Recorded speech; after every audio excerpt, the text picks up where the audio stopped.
analogies. So if I have a nut and I need to crack a nut, if I hand forge a tool to assist me in cracking that nut, that is also design. If I want to imagine and speculate what the future of cities may look like, that is me working on a design speculation. If I want to design books that may help socially, help people navigate from one section of the country to another safely, that is also design. Um, or even how cities are designed and how we navigate them is also design as well.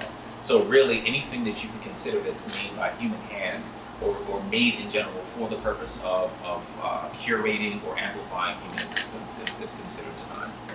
Can you go back more into the Green Book? And I feel like everybody in here knows what the Green Book is, right? But just in case you don't, can you give us a little bit on that and how that's a design? It was designed to serve a purpose, right? Yeah, well, actually, I can even go back a little bit further. So these two pieces are done by a designer named Norman Bell Geddes, and this was from a World Fair that took place in New York City. This was his speculation of what a future looked like. At the time period, and this is also one of the reasons why I'm really interested not just in design practice, but the philosophy behind the practices. Some of his ideologies overlap with the idea of eugenics and this iterative thought process that design currently uses. So a lot of the plans for highways that were constructed actually ran through black neighborhoods and actually segregated a lot of black communities from the major resources in a particular city. So the Green Book was our way of navigating this new terrain that was built to expand white American ability well, it was our way of navigating a space that was created for white Americans to traverse the vastness that is America safely. As many of you may have seen from movies, i.e. like The Five Heartbeats, where they get pulled over by the police officer and they're singing "Nothing But Love for You, Baby," or the movie Green Book, or anything else during the 1950s, where the major projects to construct these freeways were being done. It wasn't the safest thing for people of color to drive and be caught in particular neighborhoods at night or be caught in particular communities. So the Green Book was a publication that was actually created letting black folks know what businesses were safe to stop at, to shop at, to rest at, to eat at, while attempting to drive through the Jim Crow South to the north or vice versa. So this is interesting, right? Because we don't typically think of design in the way that they describe it, right? Just being useful products. We typically think of design in terms of brands, advertising, and or buildings and architecture and that sort of thing. But in the framework that we're talking about it and that we're used to, how are companies and brands using design, particularly in the modern world of media and content creation? Kind of what's the modern framework for design? Yeah, well, design and branding, as it currently is being utilized, is typically done for consumption.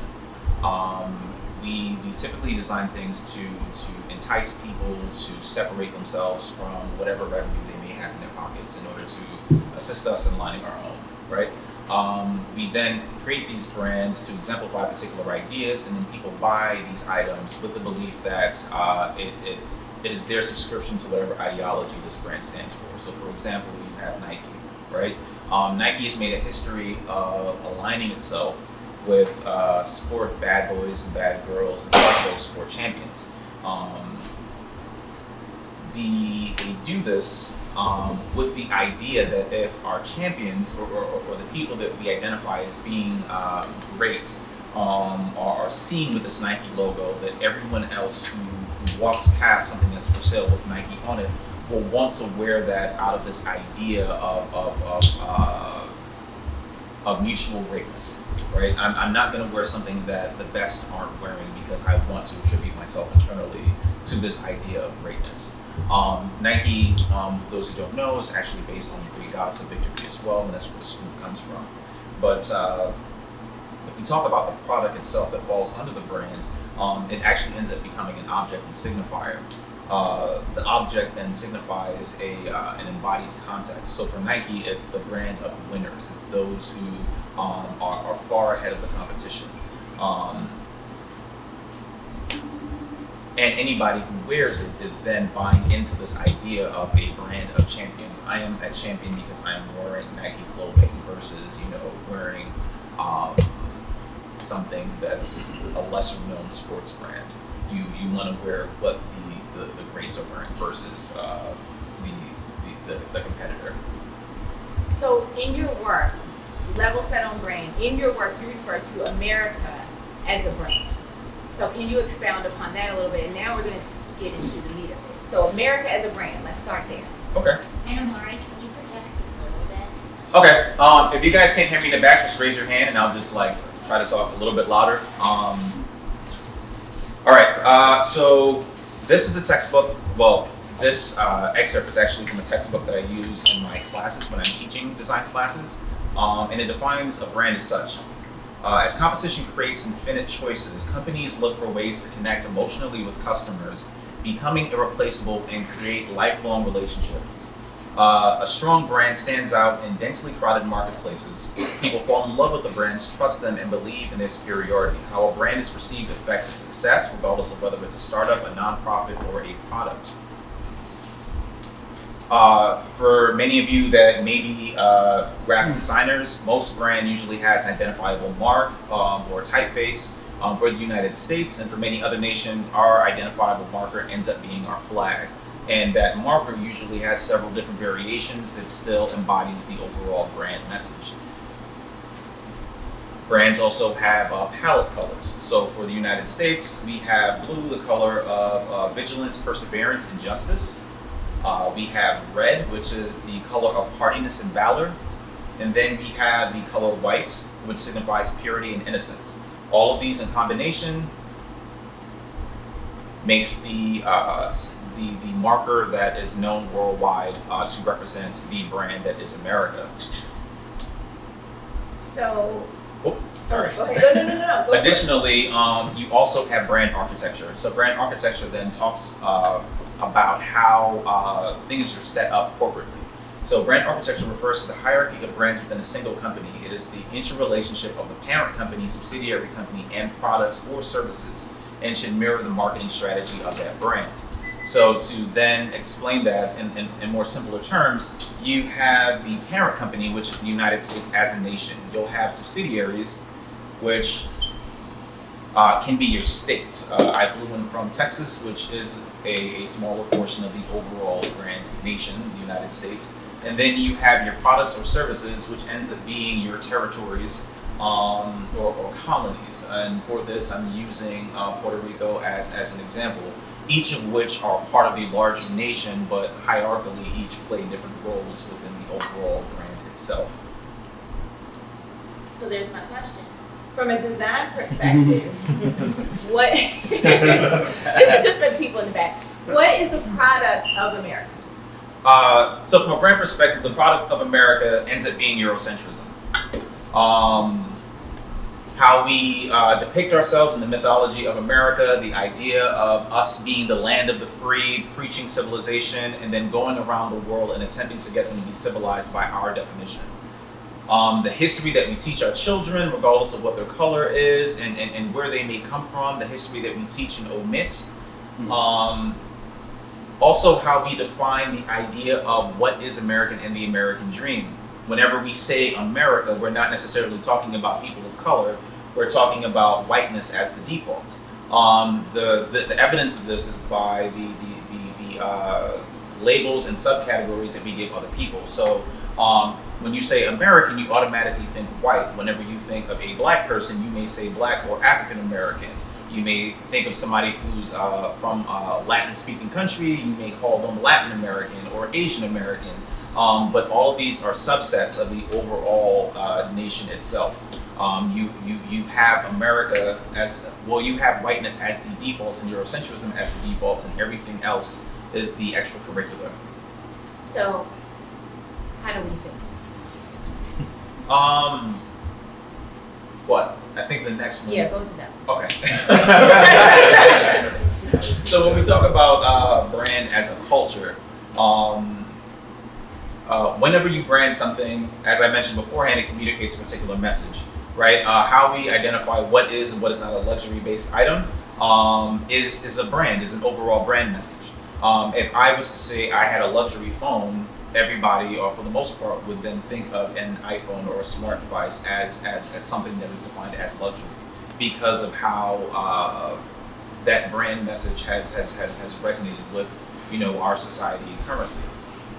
When we talk about something that is philosophical, enlightened, or genius, we think of classical influences like Greece and Rome versus some of the cultures that they traded with and influenced their philosophies and perspectives.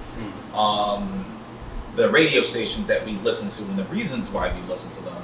In addition to that, it also influences how we carry ourselves in determining what we view as professional and not professional. So this tweet to the far left is actually a tweet done by a young lady in 2016 that decided that she was going to Google what professional and unprofessional hairstyles look like. To her dismay, what she found was that all of the unprofessional hairstyles happened to be the natural hairstyles for Black women, and all of the professional hairstyles were hairstyles held by white women. Again, a very Eurocentric stance, falling back into the American brand. Additionally, a brand also tells us, or the American brand itself tells us, how to identify who we feel are the heroes, the heroine of the stories that we tell, as well as how we identify the villains.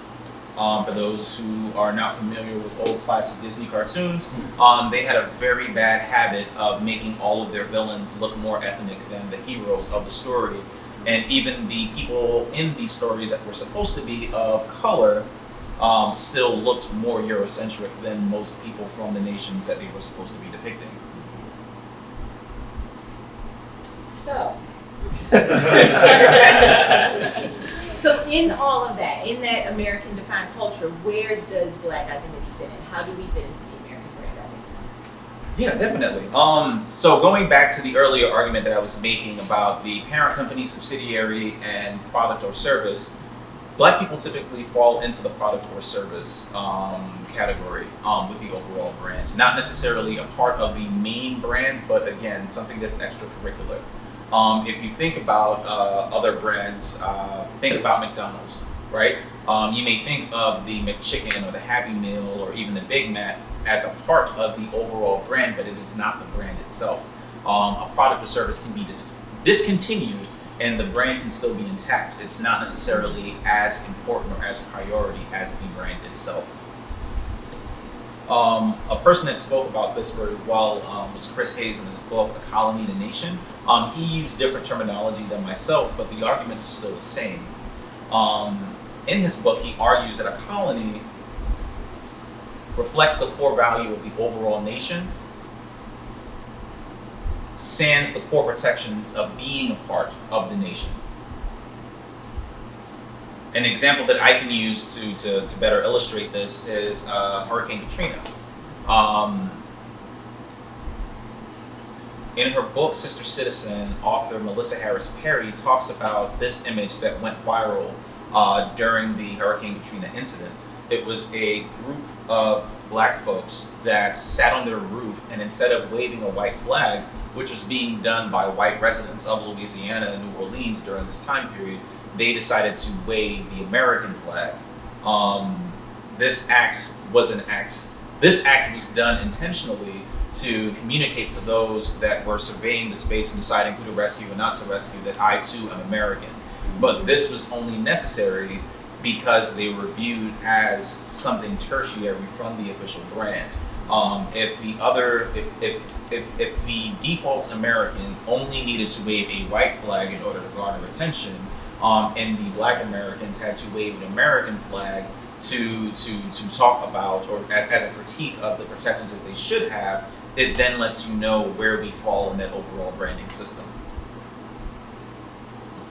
So then going back to the same framework, if we look at America as being the parent company, we look at the state of Louisiana as being the subsidiary, then we have to look at Black bodies as being the product or service. We fall that low on the hierarchical structure of the brand. This is also further echoed in how they spoke about survivors who then ravaged for food or searched for food.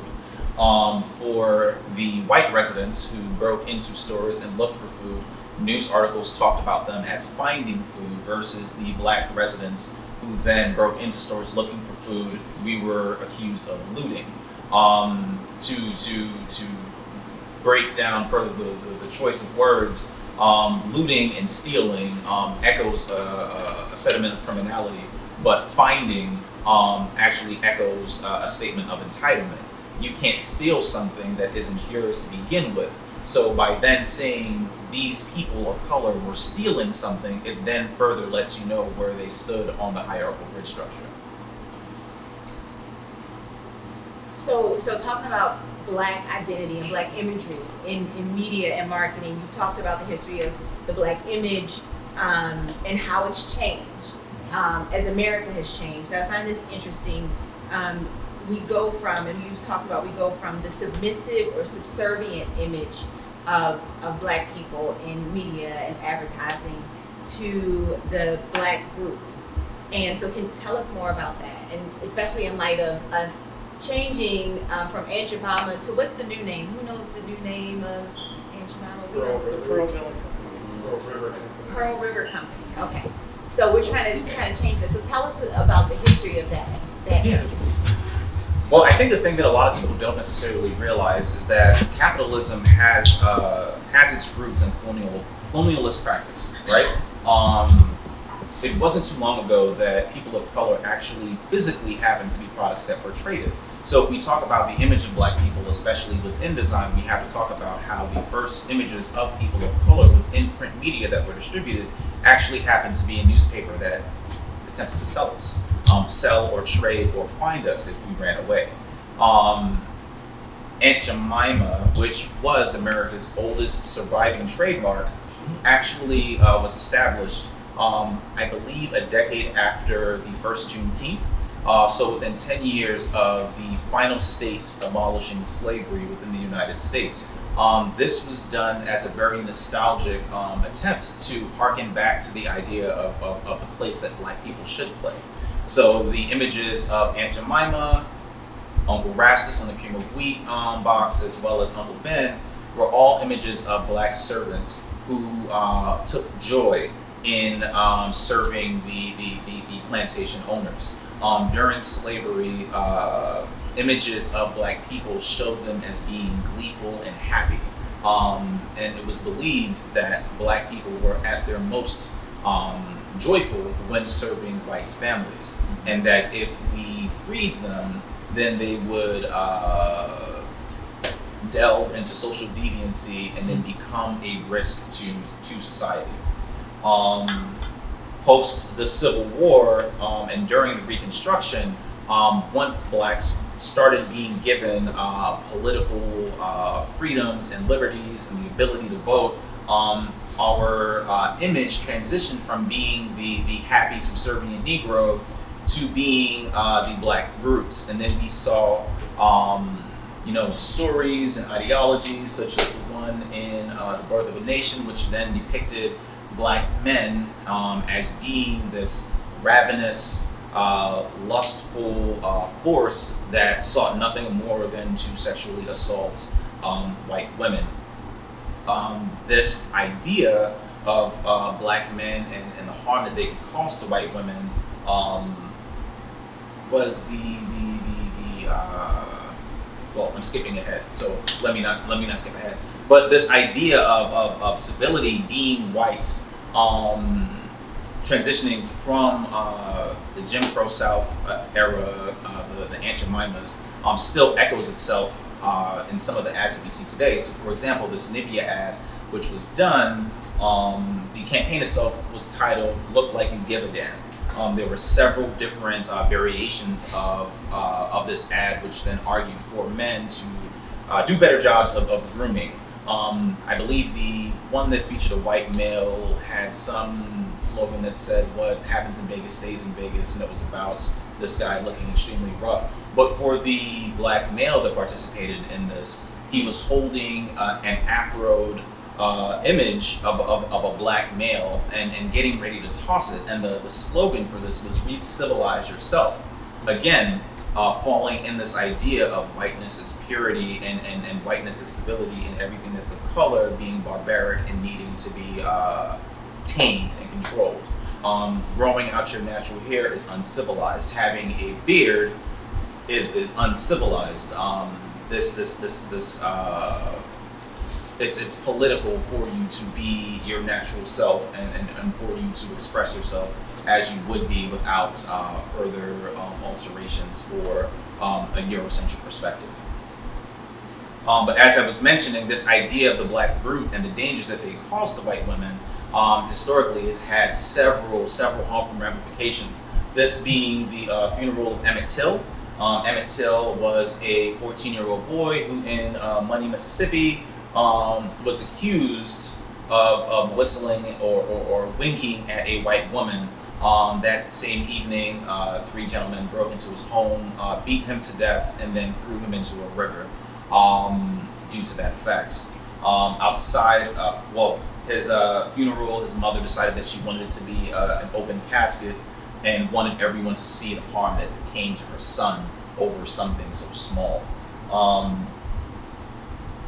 Outside of Emmett Till, we also have, Tulsa, Oklahoma, which just celebrated their 100th year since the burning of Black Wall Street, which also was triggered by the supposed assault of a black man to a white woman. Yeah. So this is an interesting question. I thought it was an interesting question. About the idea of the black brute character and how it's playing out in modern times. So you talked about sports branding earlier, and as a specific example of black identity showing up in advertising and branding, sports is a place where we see that a lot, right? We see us a lot. And several years ago, the artist Hank Willis Thomas, he has a whole series of work called Branding, where he explores the language of branding and advertising specifically in sports and how that shapes black identity in American culture. And so I had the question, is sports marketing playing on this imagery of the black brute and somehow making it comforting? Definitely. So I think one thing that we often forget too is I think for America, a lot of this is it's embedded in the overall ideology of the nation itself. So it doesn't necessarily matter what the industry is. Eurocentrism, racial hierarchy is as embedded into the American system as vanilla extract is into banana bread. And you can no longer remove vanilla extract out of the banana bread once it's baked, then you can anything else. It now becomes a part. So if I then make a sandwich and I build on or add something in addition to, it doesn't take away the fact that vanilla extract is still there. The important thing for us all to do is to identify where that extract is, and that way we can then try to make decisions on whether or not we want to start over or how we want to go about making things more equitable. So in terms of this idea of the black brute or the animalistic black person, that's been happening for years. In my home borough of the Bronx, Adabenga, an African pygmy, was held and displayed at the Bronx Zoo in 1906 and was labeled as the missing link between man and ape. They had him living amongst the monkeys, and it was not uncommon for people to get umbrellas and sticks and poke at him and feed him with the monkeys and have him live there because that was the perception of us. Again, if we think back to the earlier image that I shared of America sharing its civilization, its idea of civility with the world, if we look at the color of the people that are in this image, it again creates another, it echoes back to the idea of a racial hierarchy. This is an image done in the 1970s of Grace Jones and her husband, who was a photographer, Grace Jones had a very animalistic personality. This was a part of her marketing ploy. But in this image that was crafted by her husband, the cage itself says, "Do not feed the animals," which again harkens back to this idea of black people as brutes and animals. This is also very different to the tenderness and care and concern that is given to white women in popular ads and media. We can think to the 2008 Vogue magazine cover, which had LeBron James holding a Brazilian white model in the same manner of a huge brute in this, I want to say, World War II poster. You can see that even down to the dress and the pose of LeBron James himself, it echoes the overall messaging. LeBron James as this large monster, even the ad itself, destroy this mad brute. LeBron James is a brute himself, and the model poses as the gleeful damsel in distress. You have more recent ads by Adidas, which featured black men on the cover, black athletes, with the slogan "Predator and Master Control." The idea of black animalistic behaviors and lack of civility has been used over several decades to then justify controls. Mechanisms to control and promote particular types of behaviors. So these are protest posters from the 1970s where black women were being forced to sterilize, and policies were being drafted to try to get black women who were on government assistance to either be sterilized or to take birth control measures so that they couldn't reproduce while on government assistance. This was also echoed in the Dukakis ad on crime. I don't know how many of you guys may remember this. I was also really small when this happened, but George Bush Sr. ran against his Democratic competitor from Boston, Dukakis, and used, Dukakis was an advocate of this furloughing program that would permit criminals to see their families for a weekend or a day or two, and one of these criminals then broke into a home and then killed somebody. But George Bush weaponized this incident to then say, if you vote for Dukakis, you're voting for a man that will allow black men to break into your home and murder your white wife. And this depiction isn't unique to black people in general. It's been used for Native Americans during World War II after Pearl Harbor. It was also used to echo sentiments of Asian American citizens as well. So again, it goes back to this idea of Eurocentrism being the overall brand, and everything that's otherized from Eurocentrism becomes a threat to the overall American. This argument was also used, the idea of black brutes, to justify the deaths of Mike Brown and Tamir Rice. In both court cases, the officer either the officers talked about their sizes and stature.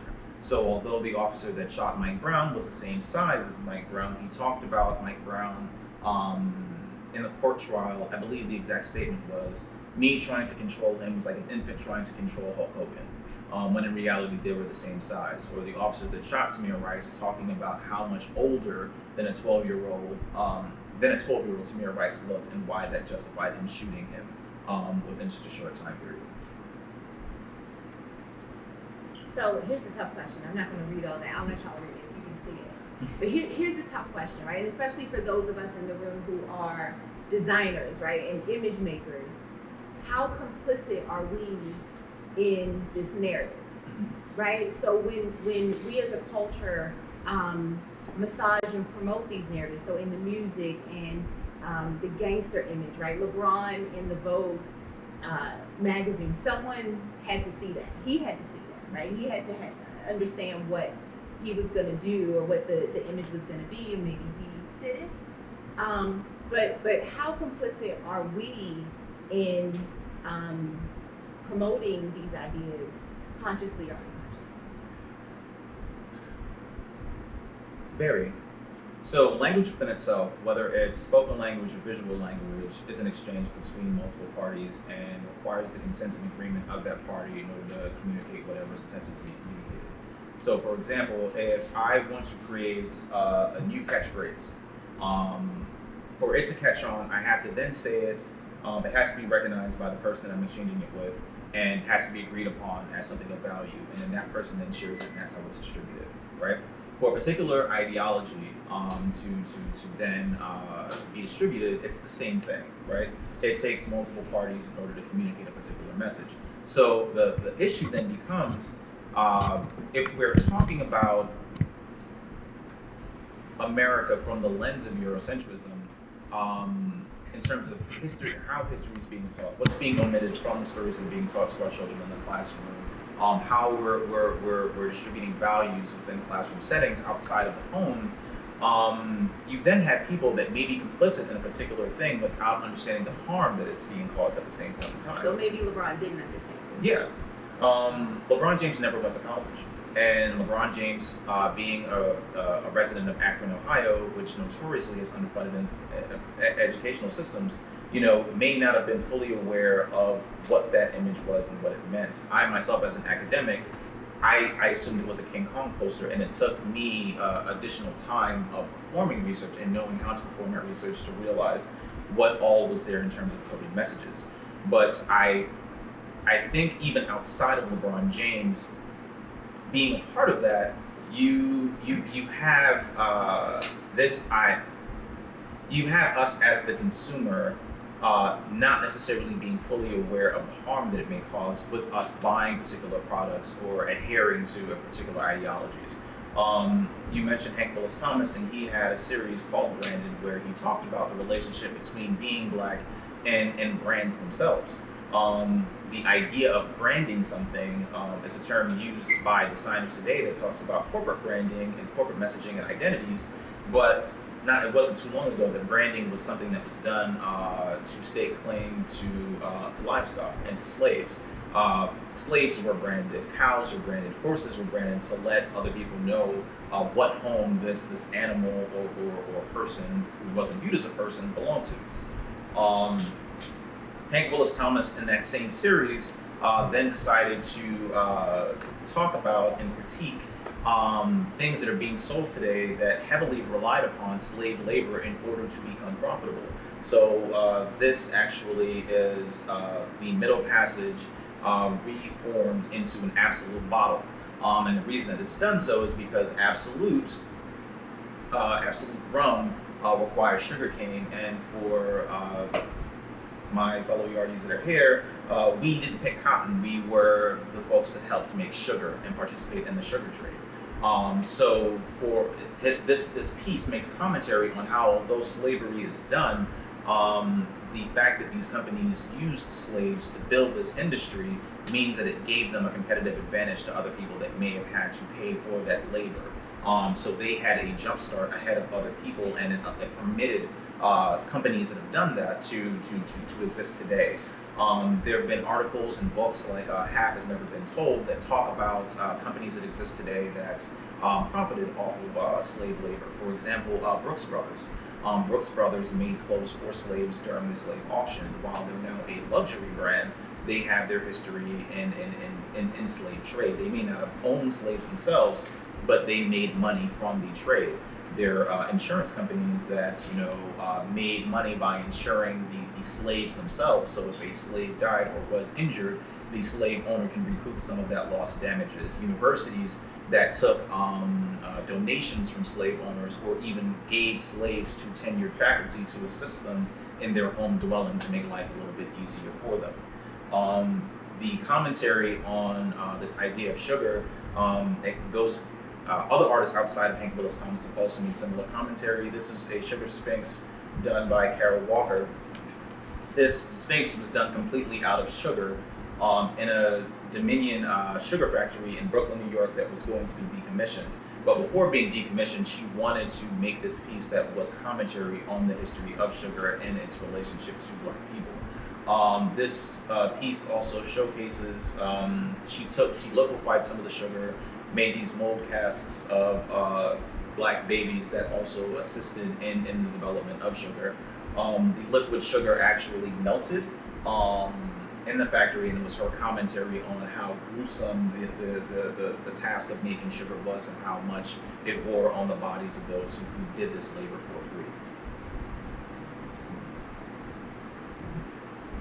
And to your question in terms of how do we continue these types of ideologies, I'm not necessarily as critical of the 50 Cents and the Tekashi 6ix9ines due to the fact that I feel like everyone should be free to kind of express themselves as they see fit. The things that I am critical of is the fact that as people that are establishing our own tables and establishing our own companies, being cognizant of the impact that what we create has on the world. So if we are people that have a history of being marginalized, we have a greater responsibility to make sure that the stuff that we create doesn't further marginalize others. So if I'm Michael Jordan and my sneakers are being made through Nike, and I know that Nike is utilizing sweatshops, I feel like as a person of color, I should have a higher ethical standard than to use extremely cheap or free labor just because it increases my profit margins, because it wasn't too long ago that that was being done to us. If I am a person that is creating a chick brand, a champagne or wine brand or anything else, and then that's the distribution or the manufacturing of these products pollutes the water of a local indigenous community or further pollutes the world that we live in, I should have a greater ethical standard because that's going to impact someone other than myself, and what I make and the money that I make should have a greater responsibility to a sole individual. So I know we have more questions, but I'm gonna take a pause. Okay. Because that was a lot. It was a lot, right? I mean, you took us from the beginning to now. So I want to pause and make sure y'all are still with us.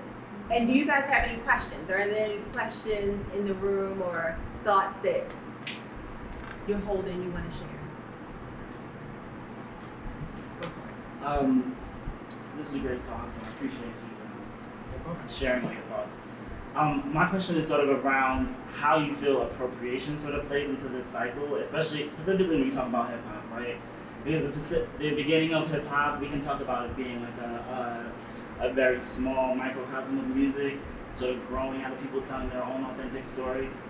So like, how does like that being appropriated and then coming back and being appropriated and coming back play into this whole idea of our role as creatives, sort of representing ourselves and expressing ourselves as true and authentic as we can? I'm just curious, like, because there's talk here about like the ways in which we have a responsibility and the ways in which we have the ownership. But I'm wondering, like, when it starts to become reflected back to us, and Kim Kardashian is now the ideal of body image, but that's stolen from what? Sarah Bartlett, whatever, however you want to draw that historically. I'm just curious of like, how do other people sort of reflect back to us and it comes back and bounces? Because, we have a responsibility for sure, but we're not always in the room. No, that's true. There's a book that I'm reading called Unthinking Eurocentrism, and in the very introduction it talks about appropriation being a key tenement of Eurocentrism within itself. Because if the idea of Eurocentrism roots all things of quality within Eurocentric ideologies, then that means everything else that can be perceived as good has to also be Eurocentric in nature. So for example, let's say American food. The majority of things that we eat in America today that are conceived as American dishes are things that are either made by indigenous or slave owners. I mean, not slave owners, but slaves themselves that were made. The 1619 Project talked about how American music within itself echoed what was coming out of Europe and the UK specifically, and it wasn't until music was done mimicking slaves in blackface is when America established its own sound. Artists such as Elvis Presley, which is heralded as being the king of rock and roll, is known for appropriating music word for word from Muddy Waters and other blues musicians. If we think to, you mentioned Kim Kardashian, and Sarah Bartman. For those who may not know, Sarah Bartman, also known as the Hottentot Venus, was a South African woman that was taken by Dutch settlers from South Africa back to Europe and was held on display.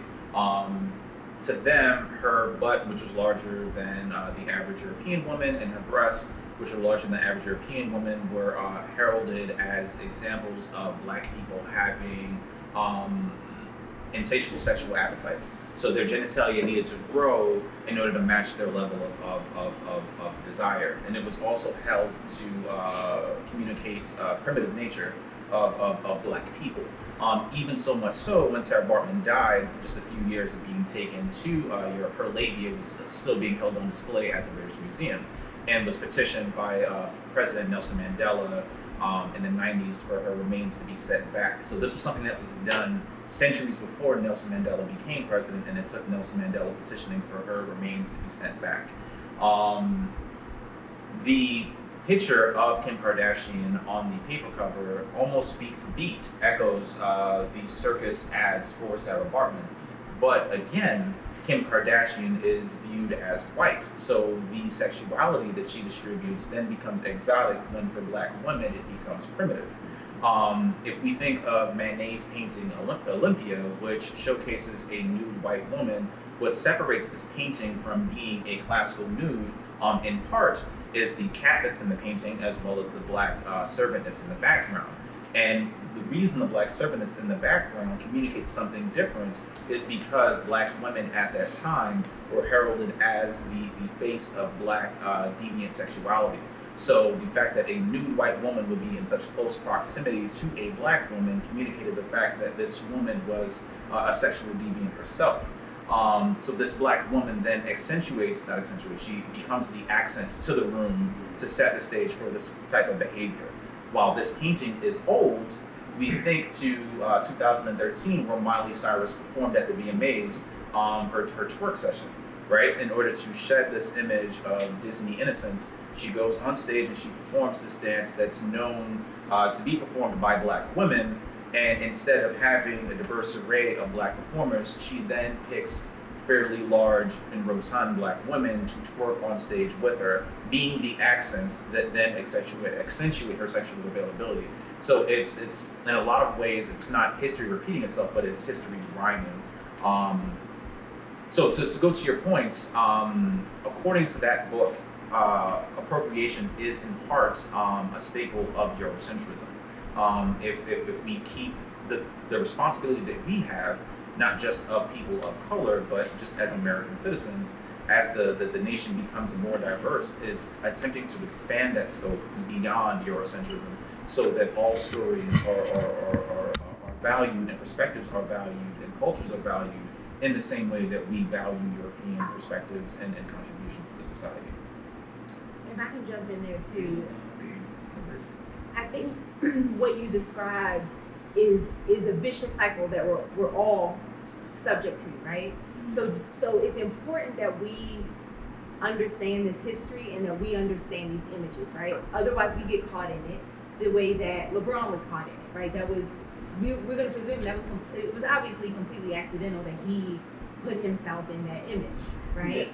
Because he didn't know. How could he? I mean, we can assume that he would not have wanted to put himself to mimic that imagery, right? We can assume it. So it's important for us to understand the history so that us and white people too, because we assume sometimes it's intentional, but sometimes it is not, because what happens is we're perpetuating and engaging in these images, the 50 cents and the Tekashi 6ix9ine, and then the advertisers think, oh, that's what they like, and then they produce more of those images, and then it becomes a cycle, and then we absorb it. So you say it's reflected back, because it is. It's a bounce back. It's a loop that's happening. So like Omari said, at some point we have to decide what is the image, right? What is it that we want to show and set a new table? Is that what you said earlier? To an extent. I mean, I think too also, and a part of the reason why I don't get upset or offended by the 50 cents or the Tekashi 6ix9ine is because realistically, although a good percentage of rappers are black or of Latin descent, we're not the major consumers of the music that's being made. We may stream it, we may listen to it, but when we're talking about people that are attending the concerts or paying for the albums themselves, the majority of the consumers do happen to be white. So if I'm 50 Cent or if I'm Tekashi 6ix9ine and I'm thinking of what can I do to make a lucrative come up in a way that may assist me in leaving a particular situation, it makes business sense that if this community is listening to these things, that I do something that will end up selling. Granted, to my point, I feel like the responsibility of the person who makes should be to society and not to the individual. But at the same point in time, we also have to question the society that purchases it versus the society that purchases it as well as we do the person that's actually making it. Two things I want to track with.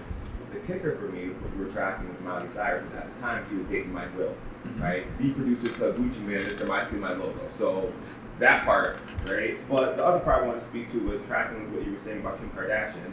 Even though she portrays white facing, she didn't stop her from bringing Kanye West to Armenia to perform for her whole country, right?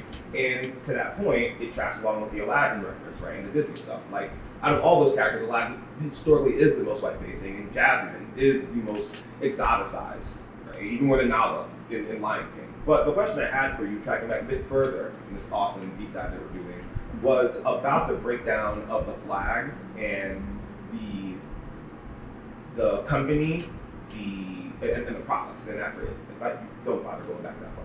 We're at a different place. But I wanted to know if black bodies are the product, right? Then actually in that schema, where does jazz fall, right? Because jazz comes from the experience of the black bodies, right? But because it's the easiest to license, easiest to amplify and distribute, right? Is that or I won't answer the question for you, but do you find that the music and experience of the black bodies that are the property, right, or the product of the state of Louisiana, does our music, right, live below us in that strata, or does it, because of the reasons that I alluded to, in your experience or your POV, does it rise above our bodies? Like, is our product more important than our bodies, or are our bodies still needed for the product?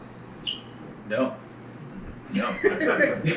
it's not. Okay. Realistically, the thing that I find humorous about jazz is, in a lot of ways, the same way that R&B music of the late 1990s was viewed by some of our parents, is the same way that jazz was viewed back then. Like, to the best of my knowledge, jazz is a euphemism for sex, right? So it was the thing that you would go out and you would do, not sex, jazz. It would be the thing that you would go out and you would do with your people. It was the turn up of the time, right? I often argue with people that Miles Davis was more of a thug than most rap artists today. So when we go decades removed from Miles Davis, if I asked most people on the street to let me know who they knew as the biggest jazz artist, most people would probably say Kenny G, who isn't a black person by any means, right? So it then goes back to this idea of, at the time, it was looked down upon as being something that was primitive because it's what the poor black folks did.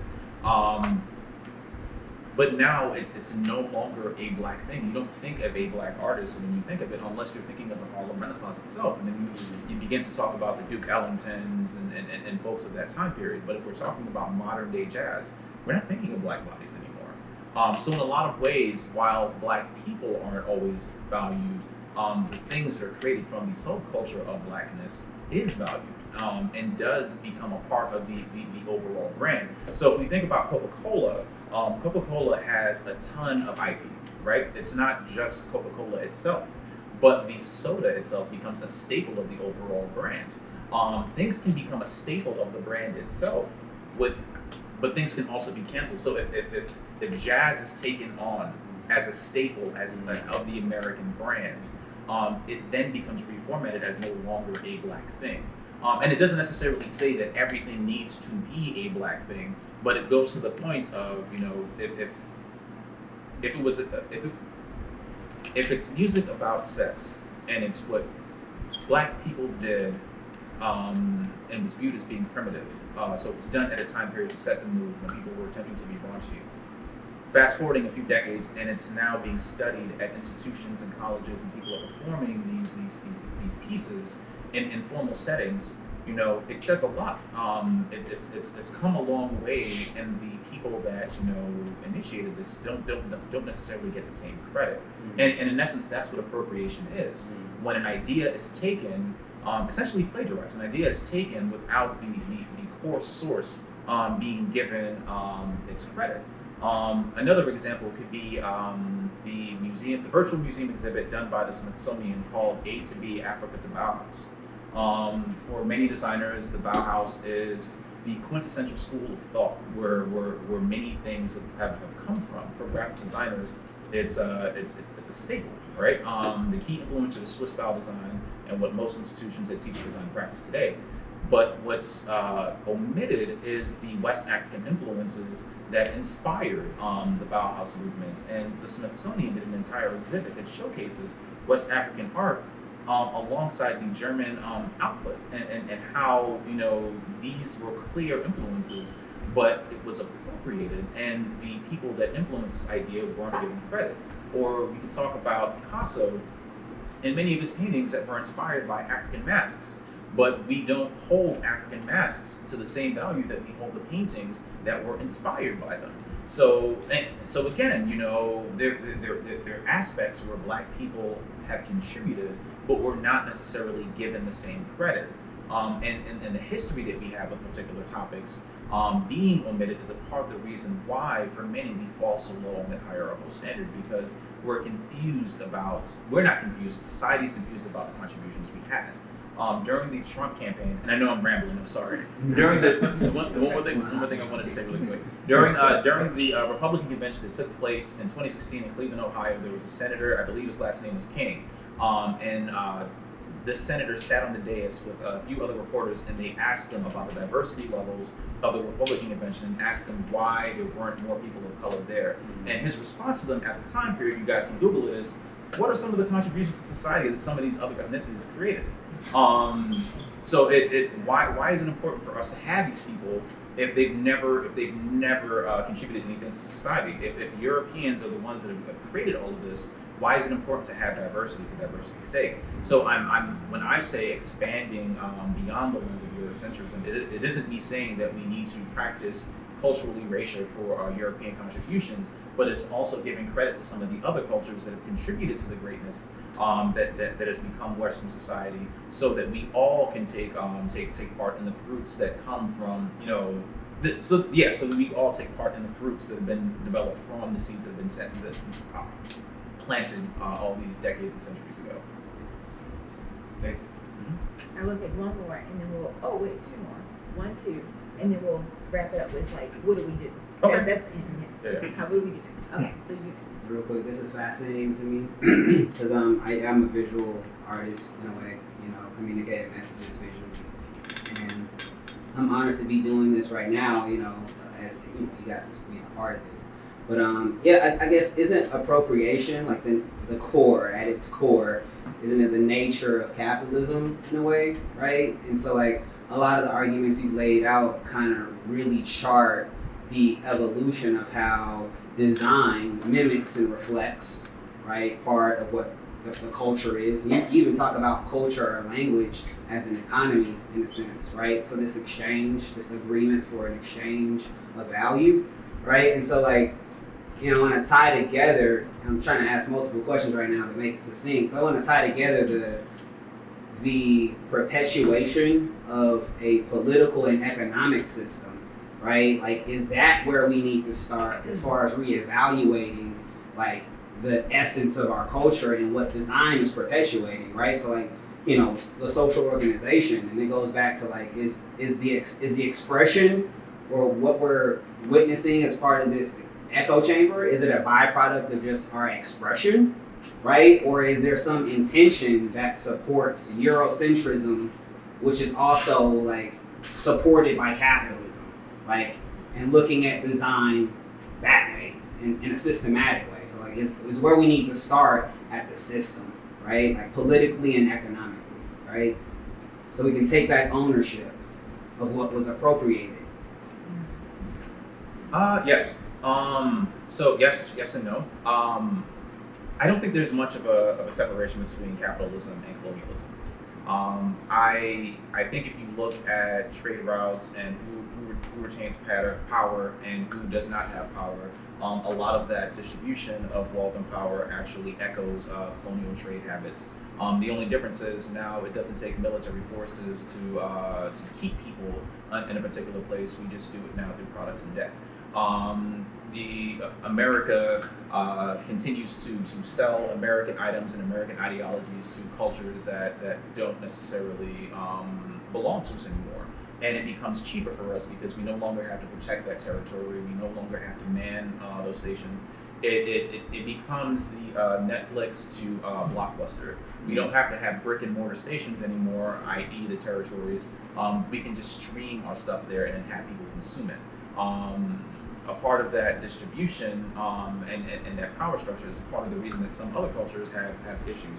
So in a lot of African and Caribbean cultures, you have issues of skin bleaching. And skin bleaching is being done to identify with this idea of whiteness as purity. In addition to that, some of the companies that are most forward-thinking and progressive in the United States do so here because it's advantageous to them, but in some of these other markets are also the ones that are responsible for creating these ad campaigns and making these products that are being sold to a lot of these other countries in former territories. So to your point, to your question of rethinking the system, I don't think capitalists, I don't think design as a form of capitalism benefits us. I think in a capitalist society, everything comes for sale. And if everything is for sale and for profit, then so is morality and ethics for sale and for profit. If businesses, in a very public-facing way, it's very easy for a business to post a black square on Instagram, or for a politician to post the death of George Floyd in a dashiki or a kente cloth, and it's a lot harder to then do the actual work that's there. So if a company posts a black square but doesn't change policies around black employment or making their space safer, then it's simply done as to not use equitable shares within a particular market. If the company then does so and then makes several messages about the reason why equity is important and the reason why female rights matter, but they're employing female workers in sweatshops, then it's not genuine. If we're talking about the idea of Black lives, but we're selling skin bleaching creams, which become extremely harmful, or if we're telling Black people that it's not permissible for them to wear their hair naturally within the workspace, then it still falls into the main brand argument itself. So for us, yes, I do think I don't want to say a shakeup of a system. That sounds like I'm advocating for anarchy, which I'm not. But if we then look for ways to expand the lens and then say, okay, culturally, this is what I'm used to as being professional. You come from somewhere else, and this is how you articulate it. Your articulation of professionalism doesn't impede on your ability to perform your job. So maybe that's what's of most importance. Yes, these are the things that we typically study whenever we're talking about philosophy. We talk about Socrates, Plato, so forth and so forth. But maybe we can start looking at philosophers from other cultures and other nations as well, and then preach those philosophies as equal to, not lesser than, the main ones that have been taught in the schools and the classrooms. Maybe we can talk about the history of Black people and Latin Americans and Asian Americans and their contributions to America, but not relegate their histories to a particular month and then create them as subcategories. But if we treat everything as being American and as part of the overall nation, then maybe we can start seeing the systematic changes that we want. Can I just ask a question? Mm-hmm. When Citizens United was passed by the Supreme Court, it basically said corporations are people. And I feel like that was a real turning point in terms of corporations and billionaires being able to buy our elected officials. And I've seen a real lack of care and empathy coming out of both political parties because of this. So when you say, can we attack the system, to me, if that could be overturned, I think that's a starting point. And I just wonder what your thought is around that. I don't really feel like money belongs in politics at all. Right, can we get rid of that? Yeah, I mean, I think I'm not a politician. I don't have a political science degree. So what I say comes strictly from my opinion and my bias and ignorance on the particular topics. But I feel that lobbyists shouldn't be able to sway politicians with money. I feel like politicians shouldn't be able to make dramatically more money than the people that they're residing over are making. If you are a senator within a community where the average income for a family of four is $40,000, I don't think you should make multiple what that family makes, because that creates a disconnect between what the struggles that your people are going through and what you're going through as well. And that being in that position puts you in a position where you can then line your pockets. It's human nature that you're going to try to. I don't feel that corporations functioning as people and then being able to leverage the money that they're making in order to sway policy in a way that benefits them, benefits the average American in any way. Because realistically, the task of a business within a capitalist society is to increase profit margins. And usually when you're increasing profit margin, it comes at the detriment to the employees. How many companies have we seen, even during this last pandemic, when people were struggling financially, that have made even more money, but it didn't necessarily reflect in wages? How often do we see companies make skyrocketing profit margins, but the wages and the increase of wages barely keeps up with the cost of living? So even though we may be making more money in terms of a dollar amount than our family members, realistically, our buying power is far less than the generations before us.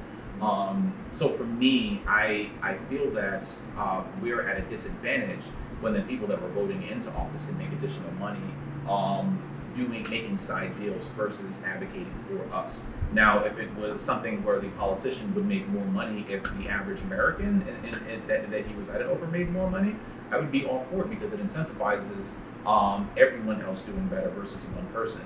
If I knew that if I can get everyone in my city to make six figures, I'd be making six figures too. I definitely would be fighting to make sure that that happens, it would be incentivized, versus me being able to say, if I cut this back deal with Alex, I know I'm gonna get an extra $60,000 a year that everyone else in my region does not have access to. Eric, you had a question? Yeah, just kind of last question, I guess. First of all, just kind of two-part. Did LeBron James ever find out the relationship between that ad and what was previously? What was his reaction? He feigned ignorance. He said, I didn't know, I didn't think that's what the director was going for. That's definitely not what I was going for. And realistically, when in 2004, 2008, I was 21. I didn't know. And LeBron James is a year or two older than me. So we're thinking of a 22-year-old child in essence. He's legal, he's a legal adult, but he's still a child at heart. We can't really expect him to make the most mature decision. And he's dubbed the chosen one at the time period. By that time, he was 3 years into the NBA, one of the most valuable players. To him, he probably looked at it like, oh yeah, this is going to show me being extremely dominant over other people, and not necessarily thinking about it from a racial context. So so to answer your question, he voiced being unaware, and the person who shot the photo also said that wasn't an inspiration for him. Last question is, if you had a room full of chief marketing officers or chief brand officers from some of the largest companies in the world, what are some of the things that you would tell them in regards to marketing those diverse audiences? In light of what we talked about today. I think one of the main things that I would tell people is that your marketing, your design teams need to look like the society that you're designing for, right? And if you don't do that, then you end up in situations where you have PR nightmares. And this isn't simply me relegating it to issues of race. If you guys think back to the Women's March that happened after Donald Trump's election, where hundreds of thousands of women gathered in cities throughout the country and marched. There was a U.S. Weekly, I believe, was the magazine that published an illustration that was intended to pay homage to the march. So this illustration showed tons of people gathering but they gathered within a symbol, a gender-based symbol. But the symbol that they printed and distributed nationwide was a male symbol and not a female symbol. And this became a major talking point because it talked about how there was a lack of gender-based diversity within within the room, both in all of the approval checkpoints that magazine had. They were able to design something, get it okayed by the art director, get it okayed by the final editor, get it to print, put it onto trucks, and have it go out before anybody said, "Oh shit, this is the wrong gender symbol." So things like that happen all the time. There are other issues. There's a book called Ruined by Design that talks about all of the bad design and how it impacts people of color. It also talks about how in bathrooms, the automatic faucets, since they weren't user tested on black skin, don't always work for black people. So it makes it a little bit more difficult for us to put our hands beneath it and get soap to wash it. What's the name of the book again? Ruined by Design. Ruined by Design. It also talks about Google Analytics, how if you type into Google Images before it was fixed, that if you type in black people, monkeys would show up in the algorithm due to unintentional bad coding.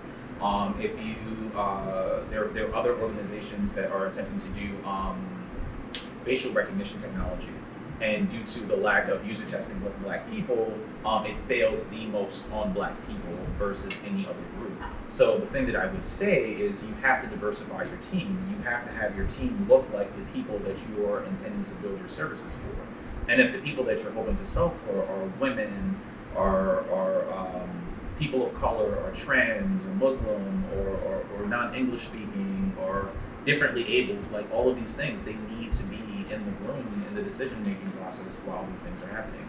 And if you can't find access to them, then that just means you have to invest in bringing folks up that can then be in the room with you. Realistically, diversity of thought is where innovation is found anyway. So it becomes a long-term investment into the business itself versus a reactionary thing. Yeah. So that was actually the last question, but I'm sorry. is it one more? Okay, we'll let you have the last one. Okay, so it kind of ties into that as far as so, I think I'm saying I'm wrong, but a lot of our black designers last year, when everything started ramping up, we kind of got the tail end of people wanting to hire us, and people wanting to bring us on their teams.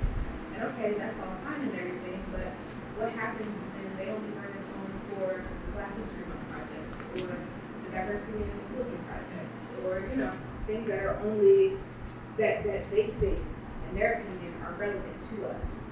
And so, then we're left either on a contract and we're like, okay, 3 months you're away.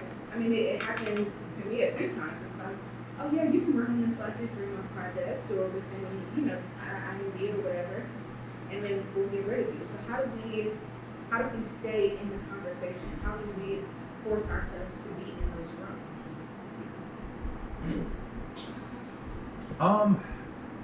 I think the way that we force ourselves to be in the room is by speaking with our dollars and attempting to foster community amongst ourselves.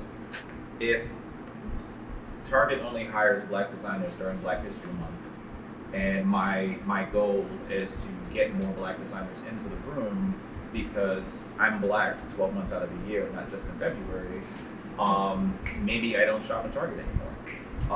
Maybe I look for black brands that I could work with, and then I spend my dollars there. There's several different services and apps and websites that have been created now to help people of color find black businesses, similar to the Green Book. Again, history not repeating but rhyming, because there's so many companies that refuse to not just hire black people, but then give them a reasonable ladder of escalation within the corporate hierarchy. So, I think that's a place within itself. Not begging for a seat at someone else's table, but establishing your own table, and then once it gets large enough, maybe offering them a seat at that point in time. So, no, I'm doing this, I'm feeding my people on my own. I don't necessarily need a seat at your table, but if you want to help support what I'm doing, if you want to feature some of my brands in your store year round, then that's something that we can discuss. So, Omari, I think, Eric, you actually asked the last question we had in the deck was, what do we do and how do we improve things? But did you have anything else you wanted to touch on? Just is there one last point that you want to make? Yes. Okay. Basically, I will just say that, sorry, we ran over. I didn't get a chance to talk about all this other stuff. That's okay. The main thing that I will say is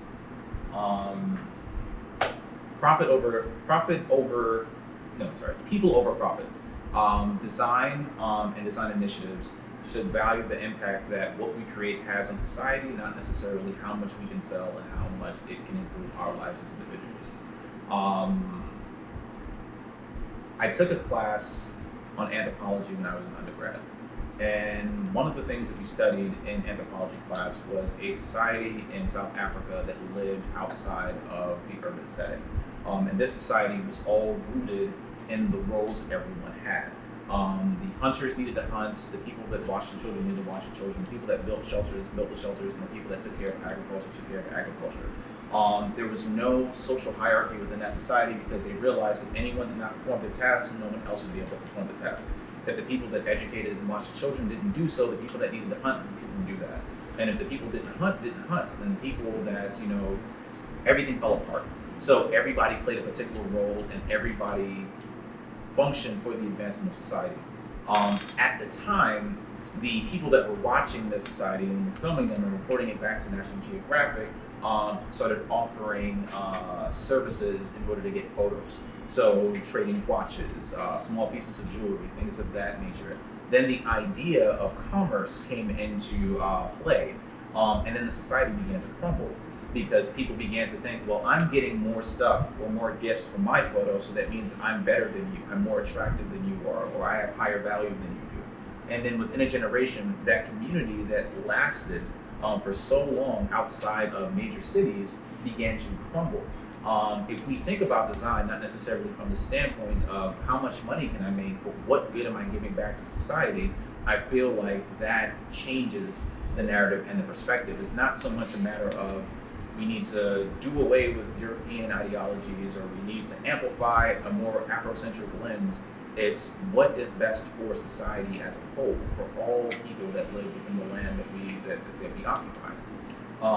I have a friend who I speak about consistently. She's a good friend of mine. Her name is Ophelia. Ophelia still lives in Jamaica. She lives in Ochi. And when I was there last, I was working on a project with her. We talked about what life was like for her growing up in Jamaica. For those who haven't been, Jamaica is a very agriculturally rich island. Whatever you want to plant there will grow. She talked about how in her family, even though they were well off, everybody was responsible for growing something. And she told me the story because I'm a big fan of sorrel. So she grew sorrel plants, which is a very holiday-rich drink for us in the island. But the reason her parents did that is because they wanted their children to have this idea that we are all responsible for feeding our own people. No one is actually going to sit down and acquire a free meal. We're all going to bring something to the table because if we all do so, we all eat far longer than if we're all waiting on one person to provide the meal. So I think that's the thing that we as designers need to consider. How are we contributing to society? How are we enriching society? And how are we encouraging other people to think that way as well? That way it's no longer a matter of I'm simply making this just to make a buck. Because if you get ahead, but the rest of your society, if the rest of society doesn't, what's the benefit? Not to quote J. Cole, but what's the benefit of sitting in first class if the rest of my friends can't sit there? But if I can get everyone to have a first class seat, then that's where we start seeing things change for all of us. Wow. Awesome. Right, next.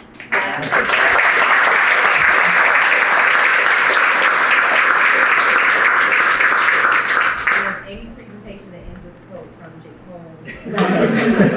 Thank you, Omari. Thank you all for being here.